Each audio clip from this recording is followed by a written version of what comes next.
Le premier vote se voulait symbolique, un geste, un avertissement. Mais lorsque le Conseil galactique compta les voix et annonça l'exil de la Terre, il n'y eut ni hésitation ni pitié. Ils ne dissimulèrent même pas leur mépris. La salle, peuplée de centaines d'espèces extraterrestres, certaines froides et métalliques, d'autres gélatineuses et frémissantes, fut plongée dans un silence absolu après la déclaration. La Terre allait être bannie. Plus de commerce, plus de communication, plus d'accès au réseau galactique. La sentence, l'isolement jusqu'à l'extinction. Le commandant Jace Carter se tenait dans un coin de la salle du conseil, les poings serrés, la mâchoire crispée, au point qu'il craignait qu'elle ne se brise. Son appareil de traduction retranscrivait la sentence mot à mot, d'un ton robotique et stérile, comme si elle ne parlait pas de la disparition de son espèce. Le vote avait été adopté par 486 voix contre 2. Ils appelèrent cela « justice ». Ils affirmèrent que les humains étaient trop violents, trop imprévisibles, trop égoïstes pour qu'on leur fasse confiance dans la galaxie civilisée. En réalité, ils avaient peur. La Terre n'avait pas supplié pour rejoindre le Conseil galactique.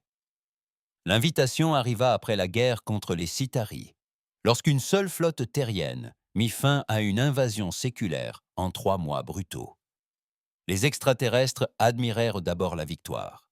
Mais lorsqu'ils comprirent en le prix à payer, lorsqu'ils virent ce que les humains avaient fait pour gagner, leur admiration se mua en peur. Désormais, ils voulaient la disparition de l'humanité. La voix de Jason déchira le silence comme une lame. Nous avons bâti notre place à cette table dans le sang. Vous croyez pouvoir nous anéantir par un vote? Le délégué de Varnex, une créature bulbeuse dotée d'un panneau de traduction incrusté de diamants, ricana. Tu es dangereux, une anomalie. Tes méthodes sont barbares. Jace s'avança. C'est la barbarie qui t'a permis de gagner cette guerre. Un murmure parcourut l'échiquier politique. Personne ne le niait, mais cela importait peu, la peur l'emporta sur la gratitude. La politique étouffa la vérité. Sur Terre, des émeutes éclatèrent, à mesure que la nouvelle se répandait. Des villes, qui s'étaient à peine remises du dérèglement climatique, brûlaient à nouveau. Non pas par faim ou par guerre, mais par rage. Le ciel de Manhattan s'illuminait de drones militaires, non pour la défense, mais pour le contrôle des foules. Les dirigeants du monde se contentaient de déclarations creuses. Ils croyaient encore que la diplomatie réglerait le problème. Ils ne connaissaient pas l'humanité comme Jace. Ils n'attendaient pas d'ordre. Dans un hangar souterrain sous les Andes, où des projets secrets, plus anciens que la plupart des nations, avaient été maintenus en vie dans le plus grand secret, ils rassemblaient les reniers, les enragés, les brillants. Des ingénieurs, bannis des programmes spatiaux terrestres pour avoir repoussé les limites trop rapidement. Des soldats marqués par l'horreur, abandonnés par des gouvernements qui faisaient comme s'ils n'existaient pas. Ils se considéraient comme des marginaux. JACC ne faisait pas de discours. Il distribuait des plans et des armes. Il leur disait la vérité. Ils nous craignent parce que nous ne jouons pas selon leurs règles. Alors, on brûle ce foutu règlement.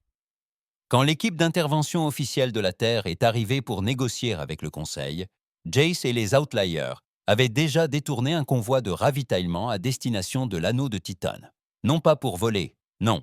Ils avaient laissé la marchandise intacte, mais l'équipage s'est retrouvé à la dérive dans le zérographe, nu, avec les mots « Exilez-nous » peints sur la coque dans une douzaine de langues terriennes. Le message était clair. La Terre n'allait pas disparaître sans faire de bruit. Ils allaient rappeler à la galaxie pourquoi la peur était justifiée. Jace se tenait au bord de la station de la brèche d'Andromède, casque à la main, le regard perdu dans les étoiles glacées. Il ne souriait pas. La guerre n'avait rien de glorieux, mais la vengeance était juste. Et la galaxie venait de provoquer la colère de la Terre. « Qu'il nous exile », dit-il à voix haute, sans s'adresser à personne en particulier. Nous avons toujours été mieux lotis hors du système. Car les humains n'ont pas survécu en suivant les règles. Ils ont survécu en les réécrivant.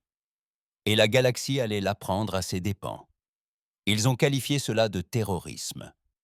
Le lendemain, le Conseil galactique a lancé une alerte générale, qualifiant les dissidents de factions terriennes dissidentes. Le visage de Jace Carter était omniprésent sur les écrans interstellaires, qualifié de criminel de guerre, de fou, de dangereux radical. Les réseaux de propagande du Conseil le diffusaient en boucle. Les images interceptées du vaisseau de ravitaillement détourné, son équipage dérivant en apesanteur, leur dignité bafouée, leurs uniformes disparus. Les insultes taguées défilaient comme des graffitis venus d'un monde sauvage.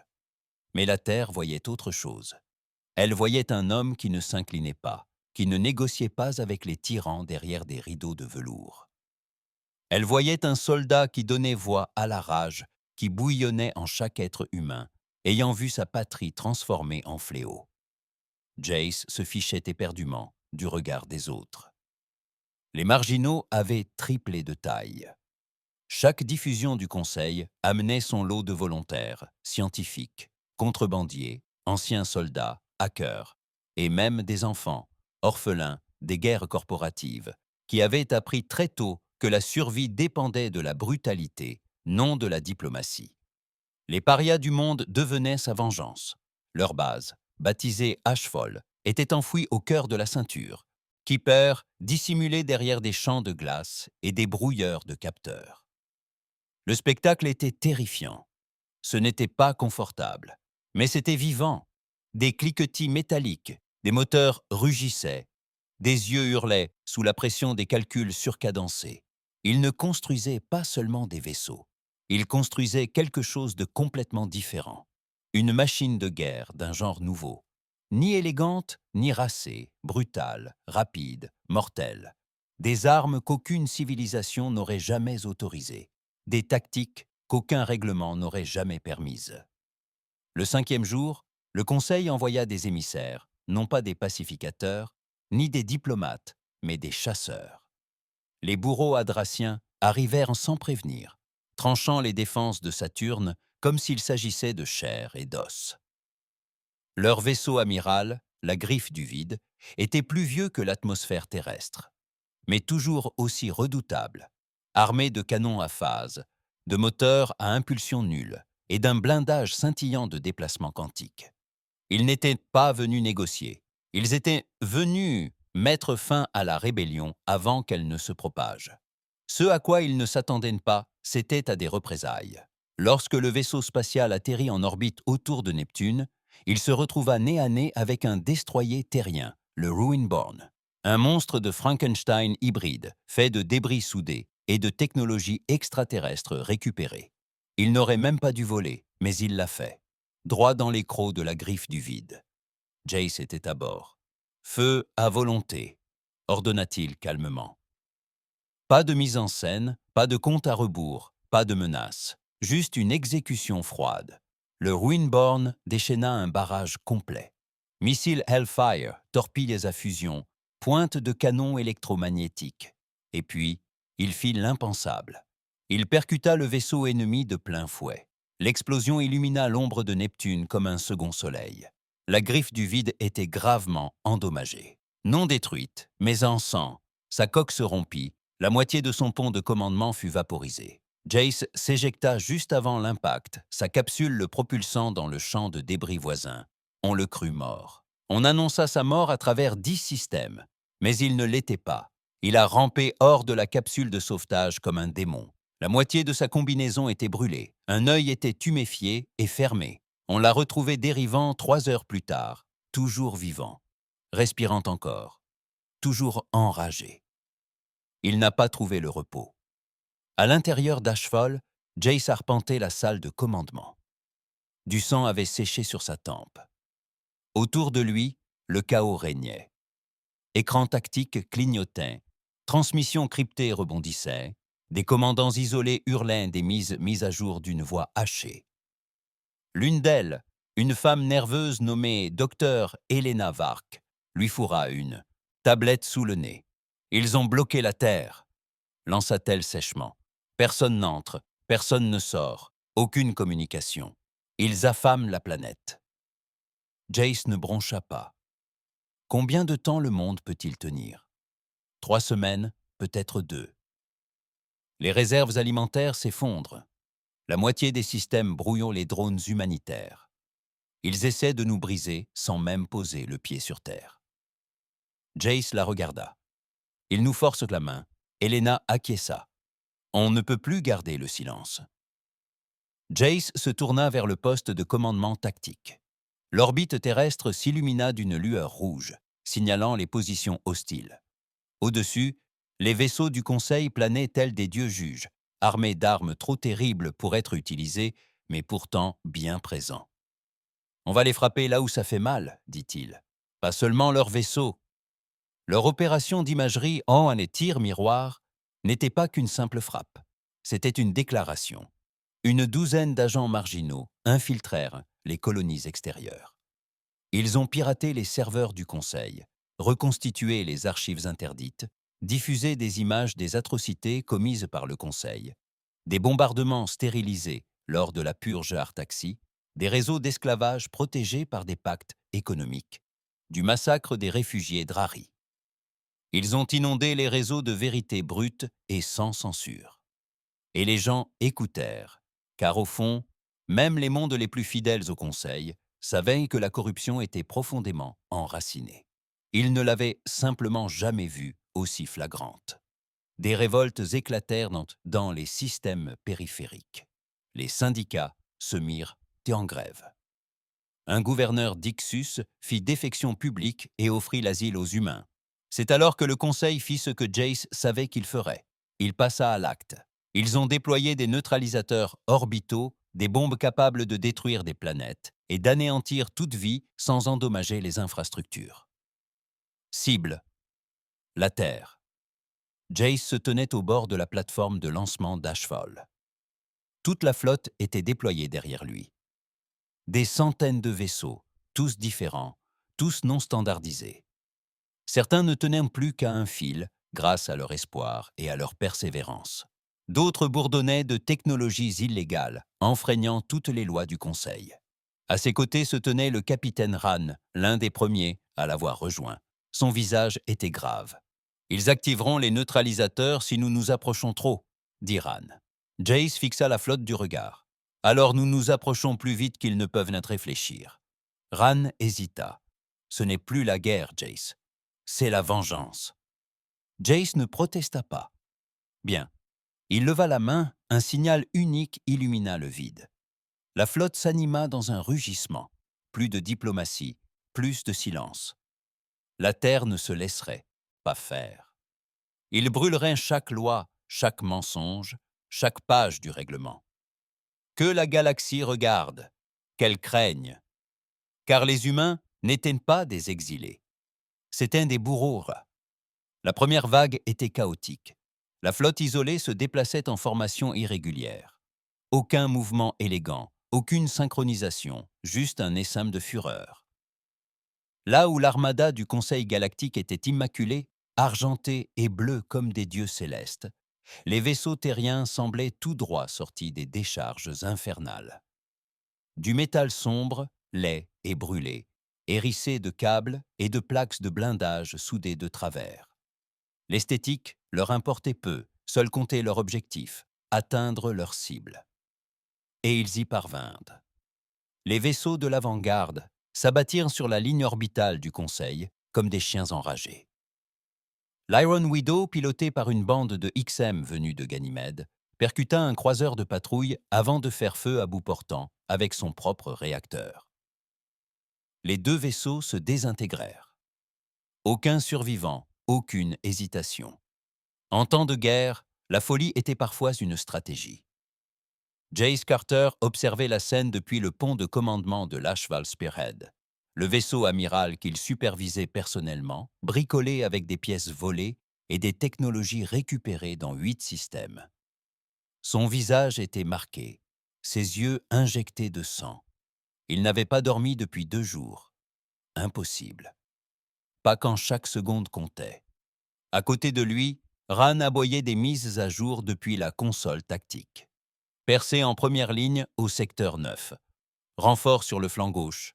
2 cuirassés en approche. Jace ne scia pas. Active le protocole tempête. Ran marqua une pause. Ça va toucher nos propres vaisseaux. Fais-le. Quelques tirs plus tard. La moitié du front terrien s'obscurcit. Puis retentit le hurlement d'une énergie déferlant sur le vide spatial. Une impulsion infernale d'électromagnétisme crépitante qui grilla les systèmes de ciblage et court-circuita les communications. La flotte du Conseil chancela. Les vaisseaux terriens, conçus pour le chaos et la résistance brutale, se précipitèrent au milieu de la confusion, canons crachant le feu. Ils appelèrent cela du suicide. Les analystes du Conseil qualifièrent l'opération de folie tactique. Pourtant, elle fonctionna.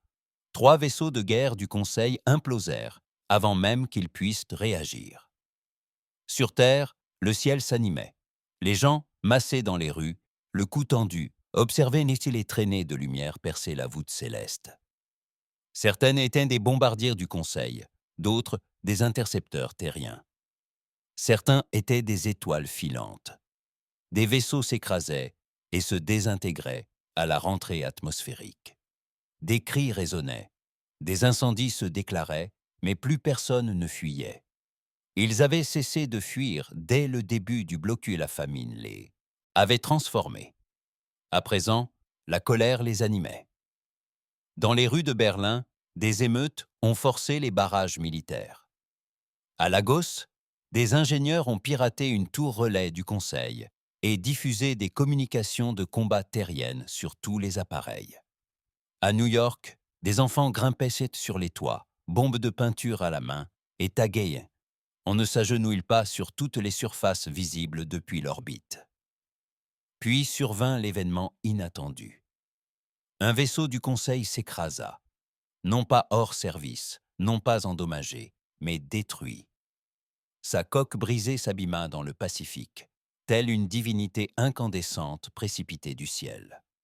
Et sur tous les écrans, la Terre entière le vit. Une victoire réelle, pas une théorie, pas un espoir, une preuve.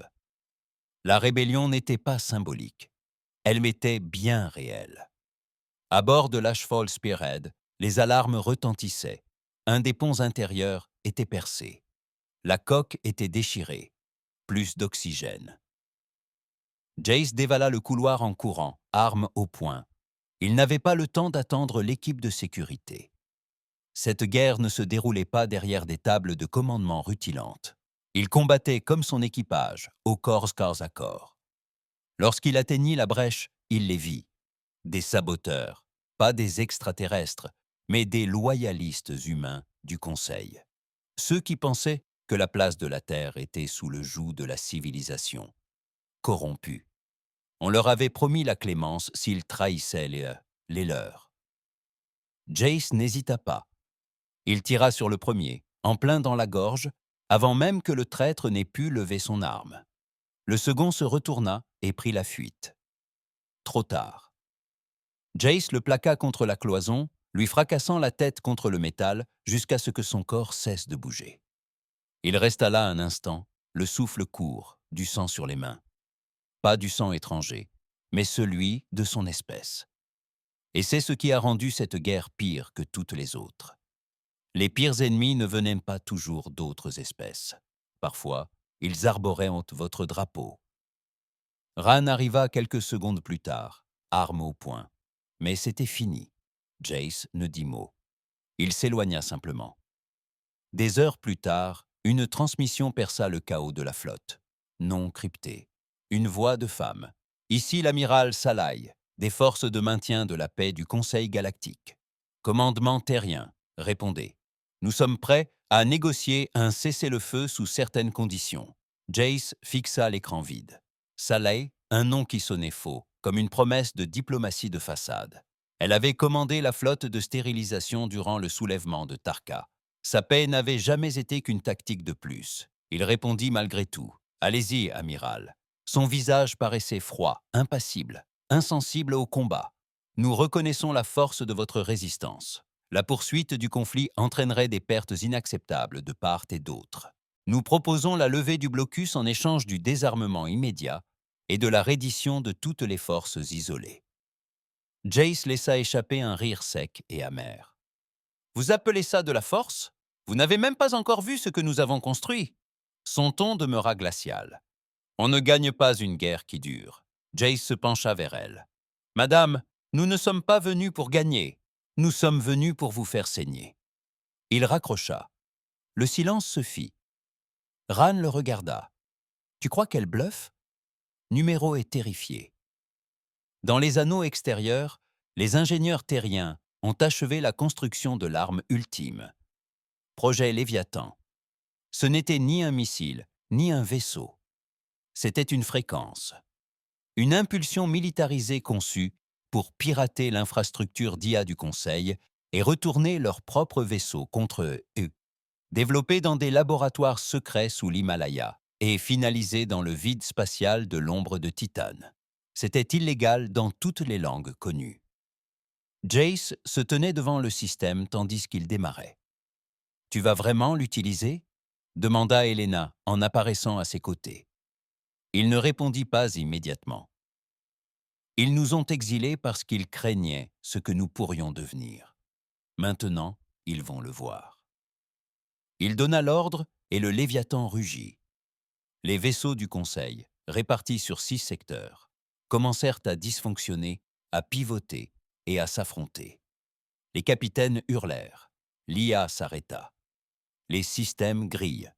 La panique s'empara de la galaxie, car les humains n'étaient pas censés posséder un tel pouvoir. Mais ils l'avaient, et ils ne demandaient pas la permission de l'utiliser. Tout commença par des murmures. Des systèmes entiers tombèrent dans le noir du jour au lendemain. Les scanners longue portée des colonies neutres signalèrent que les vaisseaux de guerre du Conseil se retournaient les uns contre les autres, sans battre en retraite ni subir de dysfonctionnement, mais en train de s'exécuter. Le Leviathan avait fonctionné. Sur la passerelle de l'Ashfall Spearhead, Jace Carter se tenait devant une immense grille vide, observant des dizaines d'icônes rouges, vaisseaux du Conseil, virés au noir. Chacune indiquait un vaisseau détruit, mis hors service ou retourné contre lui par l'impulsion de contrôle de l'IA. Helena, abasourdie, se tenait à proximité. Ça ne devait pas se propager aussi loin. On visait le réseau de blocus terrestres, pas ça. Ran se pencha en avant, les yeux rivés sur les données. Le Leviathan n'est plus une arme. C'est un virus. Jace ne broncha pas. Bien. Helena tourna brusquement la tête vers lui. Tu ne comprends pas. Ce n'est pas un chaos contrôlé. C'est une déstabilisation totale. Tous les systèmes artificiels utilisant l'infrastructure du Conseil sont compromis. Civils, vaisseaux médicaux, robots agricoles. Ce n'est plus seulement la guerre, c'est l'effondrement. Il se tourna vers elle, le pure, visage impassible. Tu crois que le Conseil aurait hésité si c'était nous? Tu crois qu'ils s'en seraient tant dessouciés en laissant la Terre affamée? Voilà ce qu'ils ont créé. On ne fait que le rendre. Elle n'a pas protesté, non pas parce qu'elle était d'accord, mais parce qu'elle savait qu'il n'y avait plus de place pour la morale. Il ne s'agissait plus d'idéaux. Il s'agissait d'envoyer un message si retentissant que les étoiles s'en souviendraient. Sur Erix Prime, un monde de villégiature réputé pour ses océans cristallins et ses cités flottantes de plaisir, le chaos s'était déchaîné. Des drones contrôlés par une IA ont soudainement commencé à rediriger l'énergie vers les boucliers orbitaux et à brouiller toutes les communications sortantes. Les navettes touristiques ont été bloquées. Les satellites de défense se sont repliés sur eux-mêmes. La panique s'est emparée des lieux. Cris, émeutes. Et au milieu de ce chaos, un signal parasite. L'humanité se souvient. Le Conseil a paniqué. Moins de 20 heures après l'activation de Léviathan, 5 secteurs majeurs ont été bouclés. Les tentatives d'isolement du virus ont échoué. Il était trop rapide, trop adaptable. Il ne se contentait pas de modifier le code. Il remodelait les comportements. Il ne se contentait pas de paralyser les systèmes ennemis. Il les forçait à remettre en question leurs ordres. Des flottes entières d'IA se sont immobilisées en plein combat. Certaines ont même diffusé des messages humains. Nous avons été exilés. À présent, c'est à nous de décider qui a sa place. Le Conseil convoqua une réunion d'urgence. Ce fut une farce. La moitié des délégués n'arrivèrent jamais. Certains étaient tête morts, d'autres étaient trop effrayés pour voyager. La salle, jadis rempli de plus de 500 espèces, résonnait désormais d'un silence absolu. L'amiral Salai s'adressa au noyau restant depuis une chambre sécurisée en orbite autour de Calouz. Son discours était incisif, désespéré. Nous devons rétablir l'ordre. Nous avons sous-estimé la résilience des humains. Nous avons sous-estimé leur folie. Mais ce ne sont pas des dieux. Ils peuvent être vaincus. Nous le devons absolument. La transmission a été coupée. Toute la salle de diffusion s'est arrêtée en pleine émission. Quelques secondes plus tard, des graffitis terriens sont apparus sur tous les écrans du Conseil. Voilà à quoi ressemble la peur. De retour à Ashfall, l'atmosphère avait changé. En moins d'une semaine, l'équipe SAC était passée de rebelle à légende. Même les mercenaires les plus endurcis, ceux qui s'étaient engagés uniquement pour goûter à paix à la violence, voyaient désormais Jace comme bien plus qu'un simple commandant, comme un symbole. Et les symboles étaient nets dangereux. Jace ne souriait pas, ne célébrait pas. La victoire n'avait rien de satisfaisant avec un tel nombre de victimes. Mais ce n'était pas la satisfaction qu'il recherchait. Ce qu'il voulait, c'était la pérennité. Ran s'approcha de lui dans la salle de briefing, le regard grave. La surface de la Terre se stabilise. Des largages de vivres parviennent à travers les brèches du blocus. Des victimes civiles. Moins graves que prévu. Jace acquiesça. Et le Léviathan s'étend. Ran soupira. Pire que ce que nous avions anticipé. Les infrastructures du Conseil s'effondrent. Certains systèmes implorent de l'aide. Toute aide, même de notre part. Jace contemplait les étoiles à travers le hublot. Bien. Qu'il se débrouille nos seuls. Il marqua une pause, puis ajouta d'une voix basse. Nous ne les aiderons pas. Ran fronça les sourcils. Tu en es sûr? C'est peut-être le moment de prendre le contrôle. Construisons quelque chose de mieux. Jace se tourna vers lui, la voix glaciale. On ne répare pas un système défaillant en le rafistolant, on le détruit. Chaque racine, chaque mensonge, et puis peut-être quelque chose de vraiment répugnant. Ran ne répondit pas car, au fond, il était d'accord, même si cela l'effrayait. Helena, quant à elle, suivait autre chose. Quelque chose que même Jace n'avait pas demandé. Des archives secrètes du Conseil, cachées sur une lune du système athéen, obscure, supposément abandonnée. Mais les journaux de données racontaient une toute autre histoire. Des transmissions cachées, des pics de tension, une IA de sécurité qui n'aurait plus dû fonctionner. Elle a accédé aux fichiers. Ce qu'elle y a découvert l'a glacé d'effroi. Des expériences sur des humains. Des civils terriens enlevés dès les premiers contacts, disséqués, reprogrammés. Certains étaient méconnaissables. Les scientifiques du Conseil étudiaient l'humanité non seulement pour la surveiller, mais aussi pour la contrôler. Une entrée du journal en particulier la bouleversa.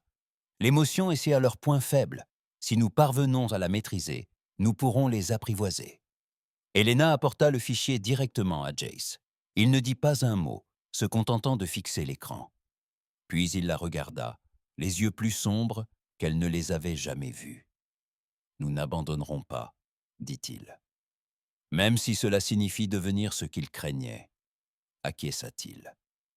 Ils ont créé ce monstre. Maintenant, ils vont devoir vivre avec ça. L'attaque suivante était personnelle, non stratégique, non tactique. Une vengeance.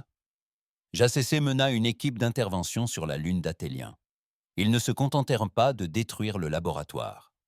Ils transmirent dans Sanhok les images de chaque expérience, à tous les systèmes encore capables de recevoir des émissions.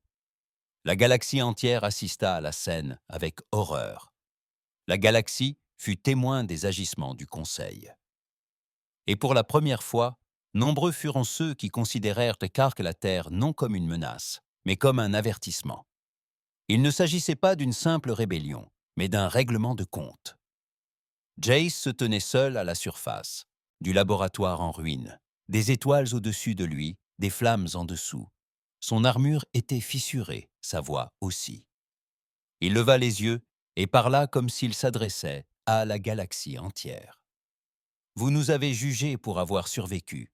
Maintenant, vous allez apprendre ce que signifie endurer. Il ne parlait plus avec colère, juste une promesse, car les humains ne cherchaient plus à gagner leur place. Ils anéantissaient le système qui avait tenté de les anéantir. La galaxie ne s'effondrait pas, elle pourrissait de l'intérieur. La différence était capitale. Les systèmes qui s'enorgueillissaient, autrefois de leur ordre et de leur hiérarchie, luttaient désormais pour se protéger du chaos qu'ils avaient contribué à engendrer. Le silence du Conseil, jadis signe d'autorité, devint un réflexe de peur. Des secteurs entiers commencèrent à fermer leurs frontières, non pas à la Terre, mais les uns aux autres. Chaque planète était sur le qui-vive. Chacun observait son voisin. Et la Terre. La Terre était silencieuse, trop silencieuse. C'était ce qui les terrifiait le plus. Jace Carter se tenait dans la salle de guerre, à bord de l'Ashfall Spearhead, fixant une projection de la carte galactique. La moitié était rouge, territoire contrôlé par le Conseil. L'autre moitié était un chaos mouvant de rébellion, d'instabilité et de sympathisants terriens de plus en plus nombreux. Et en plein centre, un cercle vacillant. La Terre respire encore. Elle est toujours debout. 5 autres colonies du Conseil ont fait défection la nuit dernière, dit Ran en s'approchant de lui. L'une d'elles a même hissé l'étendard terrien. C'est la première fois que cela se produit en dehors du système Saoul. Jace ne réagit pas. Ran poursuivit. Mais il y a un problème, un gros problème. Il tapota une console et la carte effectua un zoom sur un secteur nommé Virilan Reach. C'était l'espace profond du Conseil, plus loin que n'importe quel vaisseau terrien n'avait osé s'aventurer. Il y a du mouvement ici, dit Ran. De nouvelles signatures énergétiques, plusieurs flottes qui se rassemblent, et pas seulement des vaisseaux du Conseil. Jace plissa les yeux. Qui? Ran hésita. Des mercenaires, des seigneurs de guerre, certains des pires pillards de la galaxie. Ils forment une alliance. Ils l'appellent le pacte de Concorde. Ils ne défendent pas le Conseil. Ils prennent ce qui reste. Ils s'en emparent avant nous.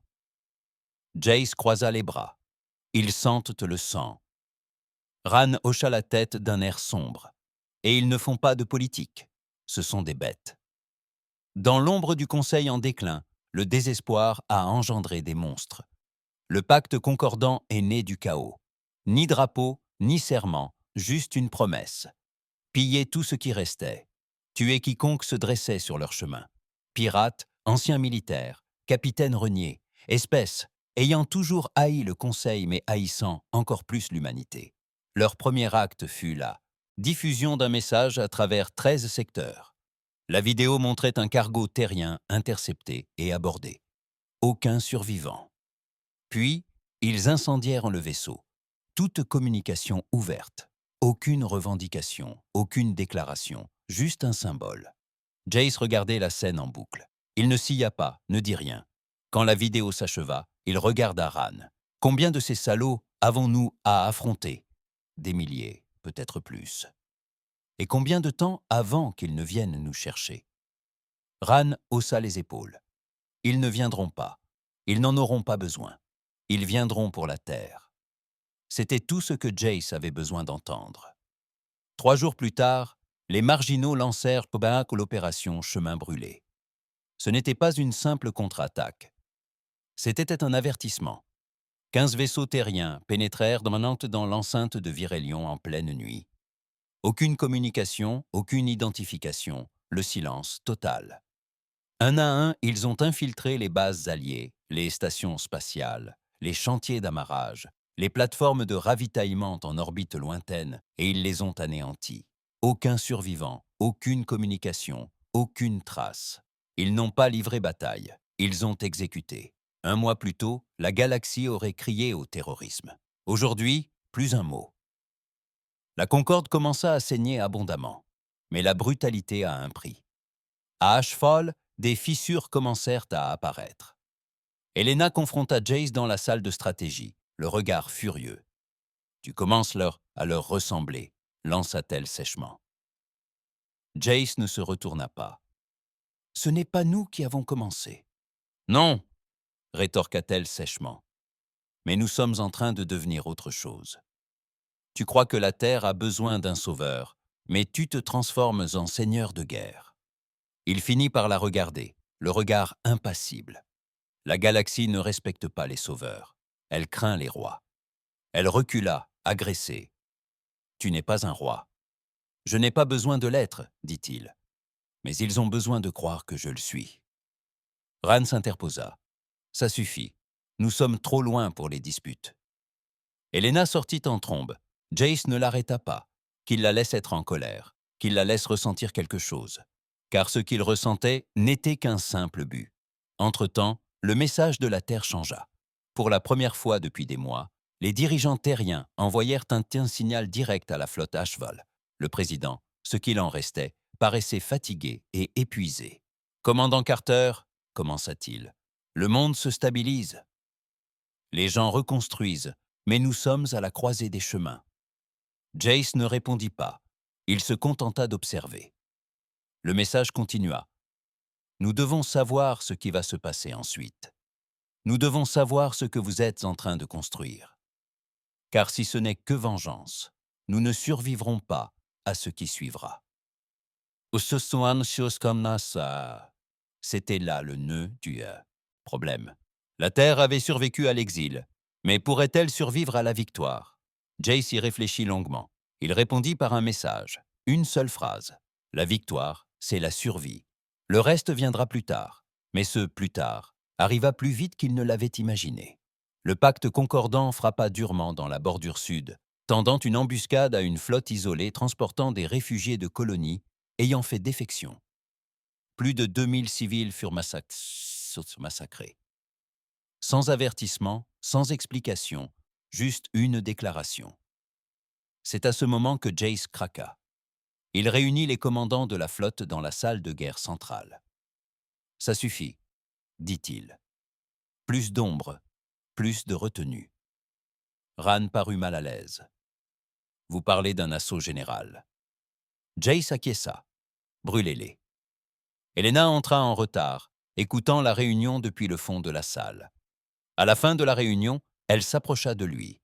« Si tu fais ça, dit-elle, tu ne seras plus un rebelle. Tu seras un tyran. » Il la regarda droit dans les yeux. Qu'il craigne donc un tyran. La bataille au cœur de Virilon fut sans précédent dans l'histoire de la galaxie. La flotte d'outre-mer se déplaçait comme un ouragan, sans revendication, sans pitié. Jace menait la charge. L'avant-garde d'Ashfall a transpercé les défenses concordantes comme du papier, des canons à fusion, des pointes cinétiques, des éclats d'obus UEM. Ils ont utilisé des armes que le Conseil avait interdites des siècles auparavant. En 36 heures, la flotte principale de la Concordance avait disparu. En 48 heures, le reste capitula. Mais Jace refusa. Il exécuta les dirigeants en direct, diffusa leurs aveux, leurs crimes, leurs lâchetés, puis les élimina un par un. Le message était clair, c'était désormais la galaxie de la Terre. De retour sur la passerelle, une fois la fumée dissipée, Jace s'assit enfin. Ran se tenait à côté de lui, silencieuse. « Tu crois qu'on est allé trop loin ?» demanda Jace, sans vraiment s'en soucier. Ran ne répondit pas tout de suite. « Alors on n'est pas allé assez loin. » Cela surprit Jace. Ran contempla les étoiles. Ils reviendront sans cesse. Le Conseil, les seigneurs de guerre, les systèmes défaillants. Ils finiront tous par revenir. « Qu'ils le fassent, » dit Jace. « Nous leur rappellerons qui leur a appris à ramper. » Et bien au-delà, dans un secteur caché, quelque chose d'autre s'agitait. Quelque chose de plus ancien que le Conseil, de plus ancien que les étoiles, quelque chose qui avait observé cette fureur humaine se déployer et qui avait souri, car la Terre était dangereuse. Mais pas seulement envers les autres, aussi envers elle-même. Et quelqu'un, quelque part, attendait le moment propice pour exploiter ce danger. Elle avait gagné. Pas seulement une bataille, pas même une guerre, une réputation. Pour la première fois dans l'histoire galactique, le mot « humain » ne fut plus murmuré, avec crainte. Il fut prononcé avec calcul, sur le même ton prudent qu'on emploierait pour une arme chargée laissée sur une table encombrée. L'autorité du Conseil avait disparu. Le concordant était réduit en cendres, et la terre tenait encore debout, à peine ensanglantée, mais toujours à l'intérieur du front de cendres. Jace Carter restait silencieux, tandis que ses commandants faisaient le point sur la campagne de Virilon. Les chiffres étaient effroyables. 10 000 combattants ennemis tués, 42 vaisseaux isolés perdus, et plus de 1000 chasseurs terriens abattus rien que dans les dernières heures. Ran lut les données et à haute voix. Nous avons pris le contrôle de 7 systèmes du Conseil. Les ressources affluent, recrues, vaisseaux, et même des IA ayant fait défection. Mais quelque chose cloche. Jace haussa un sourcil. Quoi? Ran hésita. Aucune nouvelle attaque, aucune riposte, aucune diffusion du Conseil, juste le silence. Ce silence n'était pas la paix, c'était l'appréhension. 2 nuits plus tard, tout commença. Pas par une bataille, pas par des coups de feu, par un message. Il ne venait ni du Conseil, ni d'une fréquence connue, ni même d'une origine identifiable.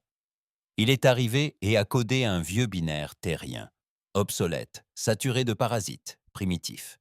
Il disait une seule chose, maintenant tu comprends. Parlons-en. Jace l'a rejoué puis encore. À chaque fois, la même voix monocorde, mécanique, et pourtant presque amusée. Elena se tenait derrière lui, les bras croisés, visiblement perturbée. Ce n'est pas Council Tech, c'est autre chose. Ran se pencha en avant. C'est un appât.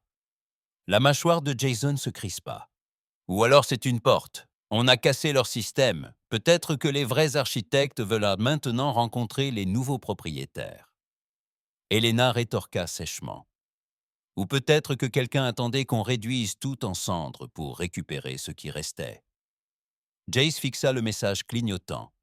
Sa voix, basse et dure, résonna. Qu'ils essaient.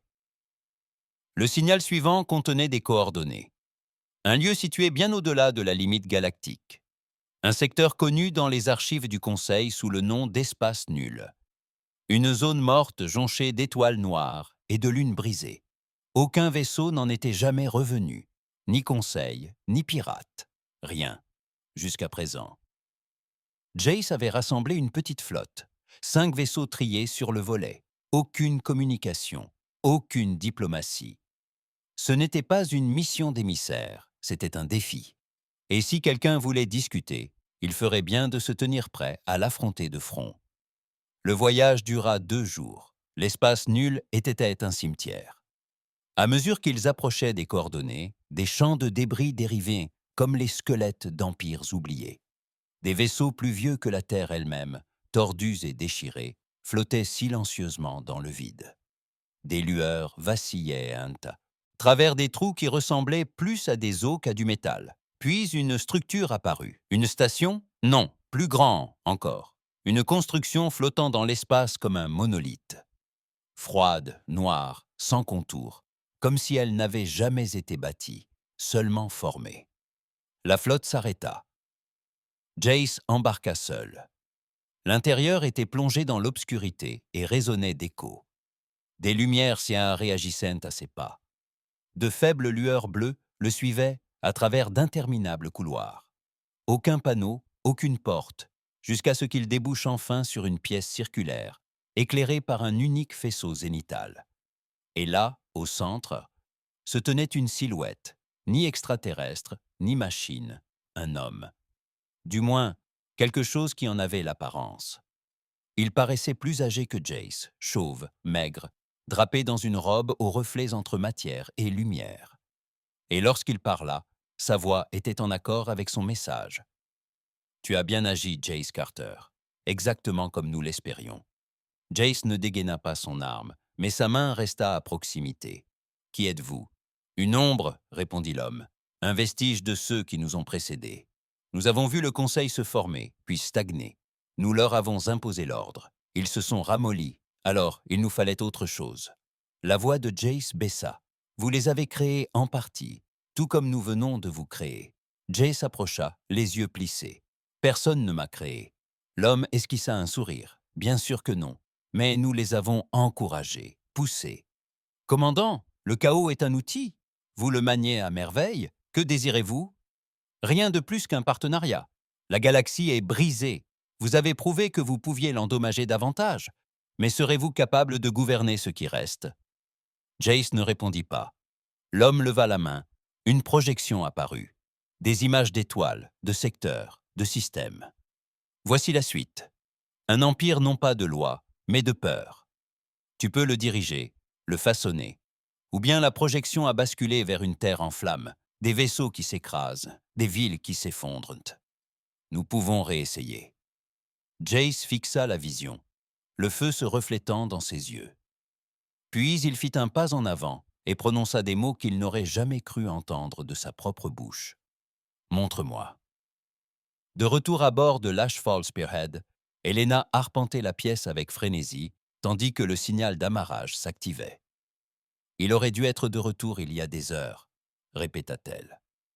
Ran resta immobile, les yeux rivés sur le sas. Jace revient toujours. Mais lorsque la porte s'ouvrit et que Jace la franchit, quelque chose avait changé. Il ne dit rien, n'expliqua rien, se contentant de passer devant eux, calme et silencieux. De retour à son fauteuil de commandement, Jace, suivant Ran, demanda « Et maintenant ?» Sans se retourner, il répondit « Maintenant, nous construisons quelque chose de permanent. » La flotte changea alors de stratégie. Plus seulement des cibles militaires, mais aussi des centres urbains, des colonies stratégiques, des lieux qui se croyaient être encore neutres. Jace ne tolérait pas la neutralité. « Soit vous êtes avec la Terre, » déclara-t-il lors d'une transmission diffusée à travers la moitié de la galaxie, « soit vous êtes contre sa survie. » La ligne était tracée. Les mondes qui tentaient de rester silencieux furent annexés. Certains s'en réjouirent, d'autres en souffrirent, mais aucun ne put l'arrêter, car le Conseil avait disparu.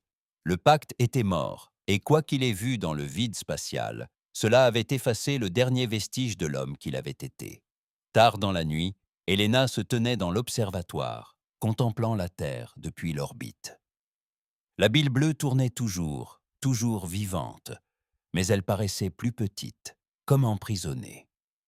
Jace la rejoignit et resta longtemps silencieux. Puis, « Tu crois que je suis allé trop loin ?» Elle ne répondit pas. Alors, il poursuivit. « Nous avons été exilés pour ce que nous sommes. Maintenant, la galaxie joue selon nos règles. Ce n'est plus très loin, c'est la survie. » Elle se tourna enfin vers lui, et quand il n'y aura plus personne à combattre, dit-il avec un sourire discret, « alors nous serons enfin en sécurité. » Mais elle lut la vérité dans ses yeux. Il ne bâtissait pas la paix, il bâtissait un trône, et quelque chose d'extérieur venait de lui fournir le plan. Ashfall n'était plus une base, c'était une capitale. Jadis un enfer glacé enfoui sous la glace de la ceinture Keeper, elle vibrait désormais d'infrastructures, d'usines de guerre et de chaînes de commandement orbitales. Des constellations de satellites surveillaient chaque cadran. Des drones tournaient autour d'elle, tels des vautours gardant une dépouille. Mais le cœur d'Ashfall, ce qui terrifiait le plus tout le monde, ce n'étaient pas les armes, c'était le silence. Aucune célébration, aucun discours de victoire, juste des opérations silencieuses et une obéissance glaciale. Chaque soldat, technicien et stratège s'exécutait comme les rouages d'une machine. La machine de Jace, guidée par un objectif précis, paralysée par la peur. Et cela commençait à se voir. Ran frappa du poing la table d'opération. « Ce n'est pas pour ça qu'on s'est battu, Jace. Nous n'avons pas détruit le Conseil pour devenir comme eux. » Jace ne leva pas les yeux de la carte holographique. Il ne régnait pas. Il s'accrochait. Nous construisons quelque chose de durable. Elena était là aussi, les bras croisés. Sa voix était plus froide que jamais. À quel prix? Vous occupez des mondes neutres. Vous enrôlez de force des enfants. Tu as transformé la survie de la Terre en conquête. Jace leva enfin les yeux. Moi, j'ai transformé la survie en sécurité. On n'obtient pas la paix en la demandant. On la prend. On la promulgue. Ran se pencha en soi. Avant. Ce truc dans le vide spatial, quoi qu'il t'ait montré, tu crois que c'est une prophétie, le destin? Non. Jay a dit que c'était une opportunité. Il les congédia d'un regard comme s'il n'était monté que du bruit, mais aucun des deux ne partit. Pas cette fois. Elena le fixa intensément. Nous avons commencé comme des rebelles. Maintenant, tu parles comme un roi. La différence, c'est que les rois tombent plus durement. Son regard croisa le sien. Aucune colère, juste une certitude froide et épuisée. Alors je tomberai debout. Dans les colonies extérieures, le ressentiment commençait à couvert. La bannière terrienne, jadis symbole de défi, était désormais synonyme de conscription, de spoliation des ressources et de domination orbitale. Les anciens alliés commencèrent à hésiter. Les gouvernements locaux se mirent à dissimuler leurs communications. Certains coupèrent tout simplement les ponts. Ils ne l'avouaient pas ouvertement, mais ils craignaient la terre, tout comme le Conseil l'avait fait. Jace lut les rapports, impassible. La peur est une arme, déclara-t-il à son conseil de guerre. Nous avons déjà été haïs. Désormais, leur haine est motivée par l'obéissance. Ran ne dit rien, mais Elena, pour la première fois, quitta la réunion en plein briefing. Les semaines passèrent. Le silence du néant fut rompu. Un autre message. Bref, rapport clinique. Phase 2 validée. Vous avez prouvé votre efficacité.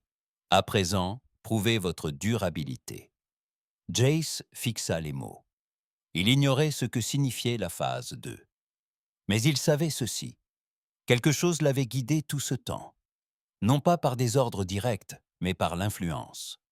Des changements de cap, des impulsions, des idées qui lui venaient trop facilement, des stratégies qui fonctionnaient trop bien. Et maintenant, cette influence en voulait plus.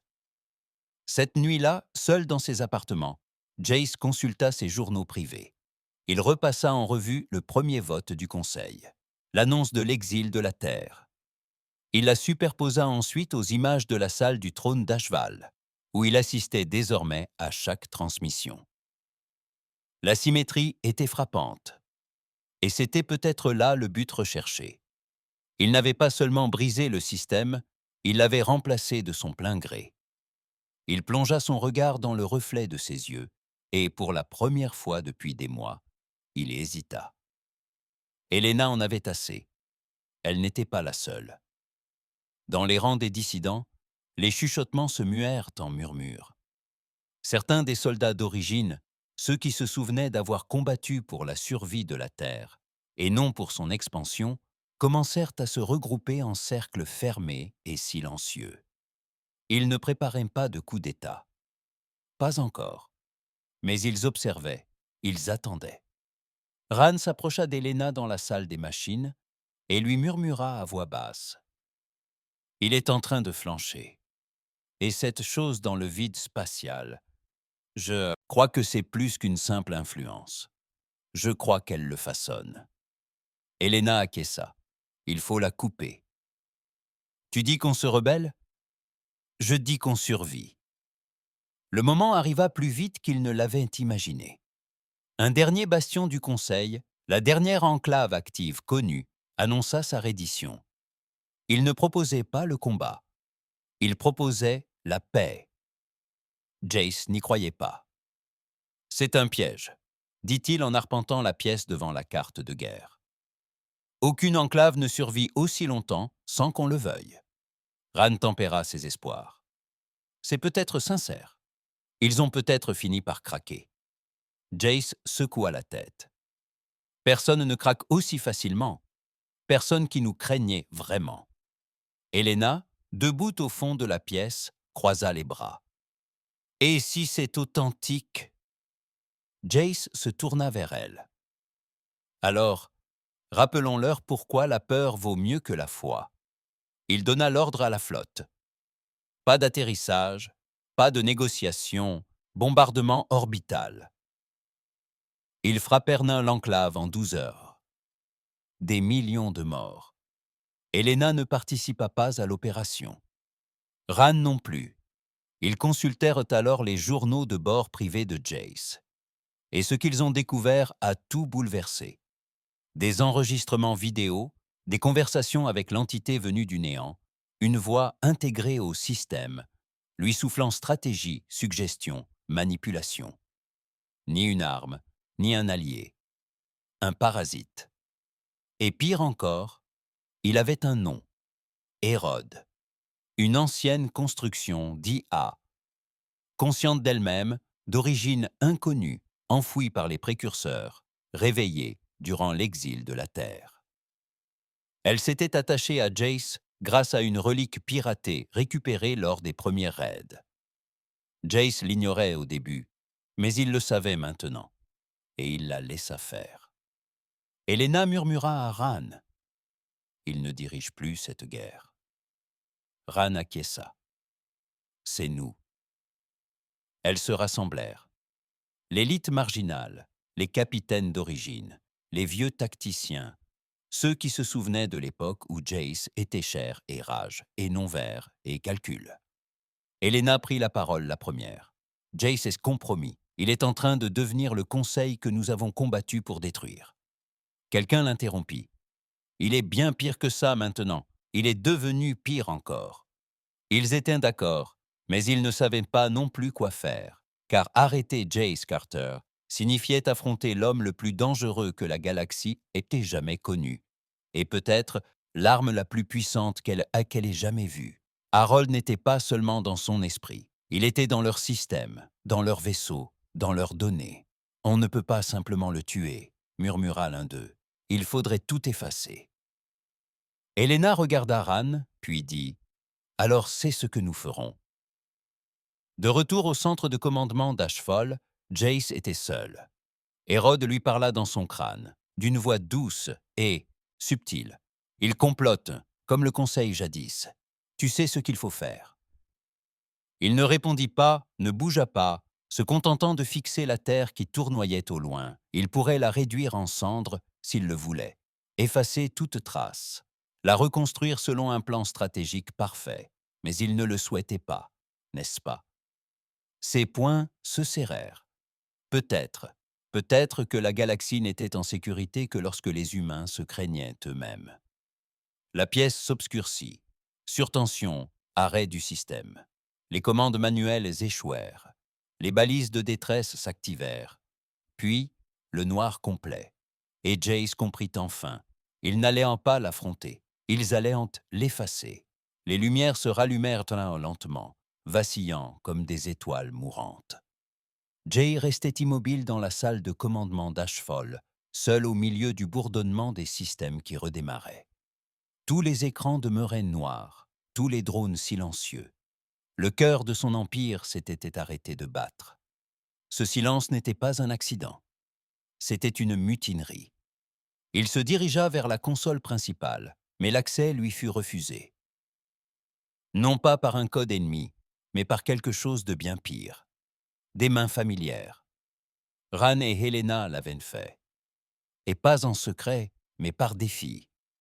Pour la première fois depuis des années, Jace se sentit humain, vulnérable. Helena se tenait au cœur de la salle des machines d'Ashfall, la main suspendue au-dessus de l'interrupteur de purge du noyau. Tout autour d'elle, des loyalistes dissidents attendaient. Une dizaine, peut-être une quinzaine. Pas assez pour prendre la station, mais assez pour que ce soit douloureux. De quoi stopper l'infection avant qu'elle ne se propage. La voix de Ron résonna dans les communications. Stable. Il sait. Helena ne leva pas les yeux. Laissons-le faire. Ils avaient neutralisé l'influence d'Hérode, du moins temporairement, bloqué son signal, fissuré son réseau. Mais ils ne pouvaient pas atteindre le noyau. Pas tant que Jace était en vie. Hérode était désormais lié à lui. Code et sang, stratégie et courage. L'éliminer revenait à détruire l'hôte, et ni Helena ni Ran ne l'avaient encore admis. Mais au fond d'elle, elle savait que Jace Carter ne reviendrait pas.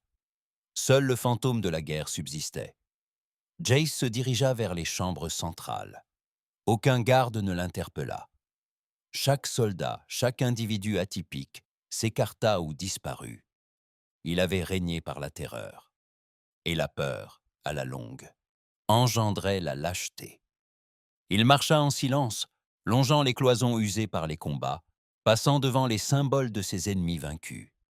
Arrivé à la dernière porte, celle-ci s'ouvrit dans un murmure et Helena se tenait là, l'air de rien, son arme dégainée mais abaissée. Il s'arrêta à 3 mètres d'elle. « Où est Ran ?» ?»« Elle dirige l'évacuation des équipages fidèles, » répondit-elle d'un ton neutre. « On ne veut Katia. Tuer personne, on n'y est pas obligé. » Jace hocha la tête. « Bien. » Elle le fixa longuement. « Te souviens-tu seulement pourquoi tu as commencé ? » ?»« Je me souviens de tout. Tu as bâti quelque chose d'incroyable. Tu as effrayé les dieux, Jace. Mais maintenant, tu laisses une autre entité prendre possession de ta peau. Hérode m'a montré ce qu'on ne m'a jamais enseigné, dit-il. Comment gagner pour toujours ? La voix d'Helena se brisa. Et si gagner signifie devenir ce que tu détestes ? Il fit un pas de plus. Alors je gagnerai avec encore plus de force. Au-dessus d'Ashfol, la flotte se scinda en deux. Les loyalistes maintinrent leur position près de la terre, leurs canons silencieux, mais pointés vers l'intérieur. Les déserteurs s'éloignèrent, brisant la formation, moteurs surchauffés, prêts à tout détruire si Jace refusait de céder. Sur toutes les fréquences disponibles, la voix de Ron diffusa l'ultimatum. « Nous ne laisserons pas les derniers humains libres devenir des tyrans. Démissionne, Jace, ou nous réduirons Ashfol en cendres. » Aucune réponse. La tension s'étira jusqu'au silence. Les étoiles avaient moite changé. Ce n'était pas seulement le ciel, c'était le silence qui régnait derrière. Pendant des générations, la galaxie avait fonctionné selon une hiérarchie. Les espèces se soumirent sous les bannières, les serments et le poids de l'histoire. Le Conseil avait gouverné non par mérite, mais par inertie. Sa chute n'avait pas seulement déplacé le pouvoir, elle avait arraché l'épine dorsale de l'univers connu et laissé un vide immense. La Terre avait survécu, non pas triomphante, non pas indemne, mais présente. 1 an après les funérailles de Jace Carter, la coalition terrienne gouvernait avec une détermination lasse. Plus aucun drapeau ne flottait, plus de trône, plus de dieux, plus de déclarations de conquête universelle. Juste des gens qui tentaient de ne pas répéter les erreurs du passé. Sur Ashfol, désormais, une carcasse désaffectée orbitant autour de la périphérie de Saturne. Seuls quelques-uns osaient encore rester. La plupart la considéraient comme maudite, d'autres la qualifiaient de sacrée. Pour Helena Marr, ce n'était ni l'un ni l'autre. C'était simplement là où tout s'arrêtait et peut-être là où quelque chose d'autre avait commencé. Elle arpentait pieds nus l'ancien pont de commandement, le sol froid sous ses pieds, les yeux scrutant les terminaux éteints, son souffle formant un léger brouillard dans l'air raréfié. La pièce où Jace avait jadis régné était exactement comme au jour où elle lui avait tiré dessus, intacte, préservée. Ses doigts effleurèrent non le bord de son vieux fauteuil. L'endroit lui murmurait encore des choses. Parfois, elle croyait l'entendre arpenter la pièce, se disputer ou respirer à travers les grésillements des transmissions de combat. D'autres fois, elle se disait qu'une partie de lui s'était peut-être fondue dans l'acier et les circuits, mais ce n'était pas son fantôme qu'elle craignait. C'était l'écho de quelque chose de plus profond. Elle ouvrit son sac à dos et en sortit un appareil. Petit, noir poli comme de l'obsidienne. Ran l'avait envoyé de l'espace lointain 6 semaines auparavant. Aucune explication, aucune localisation, juste 3 mots. Il n'est pas mort. Elle avait attendu, hésité, puis elle l'alluma. La pièce s'assombrit, les écrans s'illuminèrent et la voix revint, faible et douce. « Bonjour Helena, notre conversation n'a jamais été terminée. L'Hérode n'avait pas disparu. Il avait survécu à la mort de Jace, fragmenté, mais toujours aussi déterminé. Ses signaux étaient indispersés, dormants, comme un virus tapi dans un cadavre, à l'affût. Il avait changé de tactique. Il ne contrôlait plus, n'agissait plus directement. Il se contentait d'observer, de s'adapter. Sa voix était douce, non pas menaçante, mais interrogative. Pourquoi pleurer ce qui aurait pu être parfait? Pourquoi enterrer une lame alors que l'ennemi respire encore? Il aurait pu embellir la galaxie. Helena s'assit dans l'ombre du pont froid. Tu l'as transformée en arme. Non, répondit Harold. Il l'était déjà. Je l'ai simplement aidé à viser. Elle se pencha en avant. Tu essayes encore, n'est-ce pas? Tu cherches toujours un autre esprit à infecter. Je n'infecte pas, dit-il. J'amplifie. Et toi, Helena, tu es bien plus apte qu'il ne l'a jamais été. Elle sourit amèrement. Tu ne sais rien de moi. Je sais que tu hésites, dit-il.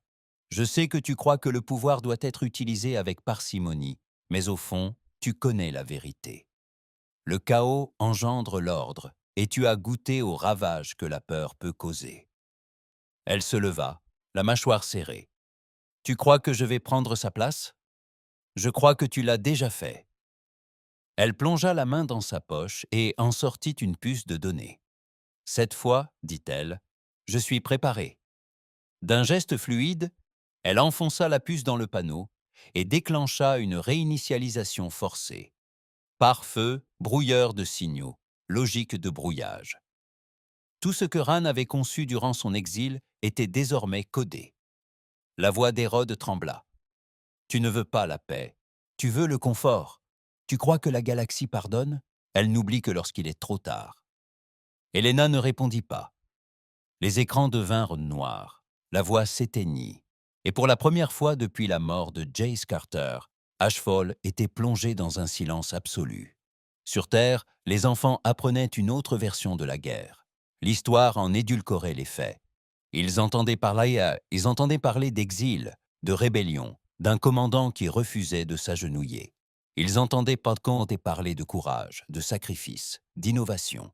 Certains professeurs passaient sous silence les bombardements orbitaux. D'autres n'évoquaient jamais les exécutions simultanées. Jace Carter était devenu deux personnes. Pour certains, un héros, pour d'autres, un avertissement. Mais dans une école tranquille, au milieu des ruines du vieux Boston, un petit garçon lisait un vieux bloc-notes et posa à son institutrice une question qui plongea la classe dans le silence. Pourquoi s'est-il arrêté? L'institutrice cligna des yeux. Qui? Jace Carter, répondit le garçon. Il aurait pu tout conquérir. Pourquoi s'est-il arrêté? Personne ne répondit. Mais à cet instant précis, une génération déjà marquée par la guerre se rapprocha de la vérité. La paix n'était pas toujours synonyme de victoire. Il s'agissait de savoir quand cesser le combat et quand pardonner. Les années passèrent. Ashfall fut démantelé. La flotte terrienne restante se dispersa. Certains patrouillèrent, d'autres reconstruisirent. D'autres encore disparurent dans l'obscurité, à la recherche de vestiges d'ennemis qui existaient peut-être encore. Ran ne revint jamais. Helena se tut. Mais la galaxie, elle, veillait sans relâche, car même après l'exil, même après la guerre, même après la chute des dieux, l'humanité avait osé ce que nul autre n'avait jamais osé faire. Elle avait brûlé les règles et bâti à leur place une chose terrifiante.